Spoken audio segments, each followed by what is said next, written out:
আচ্ছা রুমিন ফারহানা, বাংলাদেশের অন্যতম প্রধান রাজনৈতিক দল বিএনপি 237 আসনে তাদের প্রার্থীদের নাম ঘোষণা করেছেন। সেই তালিকায় শীর্ষে রয়েছেন দলটির চেয়ারপারসন বেগম খালেদা জিয়া, যিনি কয়েক বছর ধরেই শারীরিকভাবে অসুস্থ রয়েছেন। এখন প্রশ্ন আসছে নানা মহল থেকে যে নির্বাচনে বিএনপির নেতৃত্ব কে দিবেন, জিতলে প্রধানমন্ত্রী হবেন কে, এই বিষয়ে কিছু বলবেন কিনা? নির্বাচনটা হোক, নির্বাচনের পরে বিএনপি জিতবে কিংবা জিতবে না, এটাকে এখনই বলা যায়?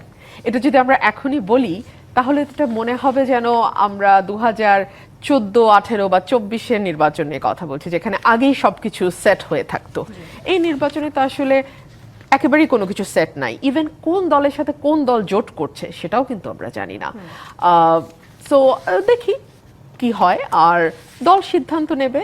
আমার ধারণা যথাসময়ে আর কি দলের তরফ থেকে এই সিদ্ধান্ত জানানো হবে। আর একটু জানতে চাই, যারা মনোনয়ন বঞ্চিত হয়েছেন তাদের সমর্থকরা দেখা গেছে বিভিন্ন জায়গায় বিক্ষোভ করেছেন, রাস্তা অবরোধ করেছেন, যান চলাচল বন্ধ করে রেখেছেন। আবার সেই সাথে যারা মনোনয়ন পেয়েছেন তাদের সমর্থকদের মাঝে আনন্দ মিছিল দেখা গেছে।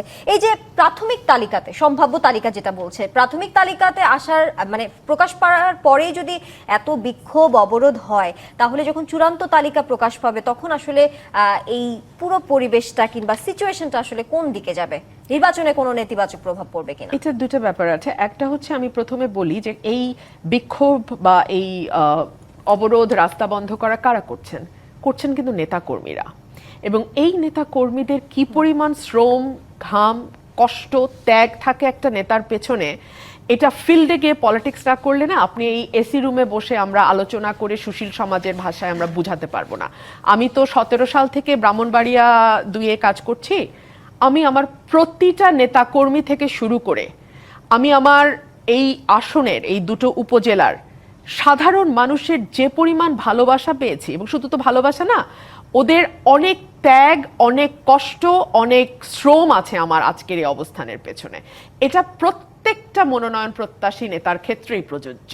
সো নেতা কর্মীরা কিছুটা কষ্ট পাবেন এবং সেটা ওনারা প্রকাশ করবেন, এটা খুব অস্বাভাবিক কিছু না, এবং এটা সময়ের সাথে ঠিকও হয়ে যাবে।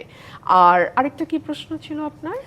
নির্বাচনে আসলে কোনো নেতিবাচক প্রভাব পড়বে কিনা? নির্বাচনে তালিকার আগে এই সিচুয়েশনটা দাঁড় হয়েছে। দেখুন, অনেকে তো বলেছিল বিএনপি তালিকা প্রকাশের সাথে সাথে পুরো বাংলাদেশে আগুন জ্বলে উঠবে, কারণ আসন মাত্র 300, সম্ভাব্য প্রার্থী 3 লক্ষ। তো 3 লক্ষ থেকে কমায়, আচ্ছা 3 লক্ষ না হোক, 3000 তো বটেই, ইফ নট মোর। সেখান থেকে 300-তে নামিয়ে আনা is a big challenge. So এটার পরে আমি মনে করি যতটুকু হয়েছে that is the bear minimum. এটার চেয়ে অনেক বেশি হতে পারতো। কয়টা আসনে হয়েছে? 2টা 3টা, এর বেশি তো না।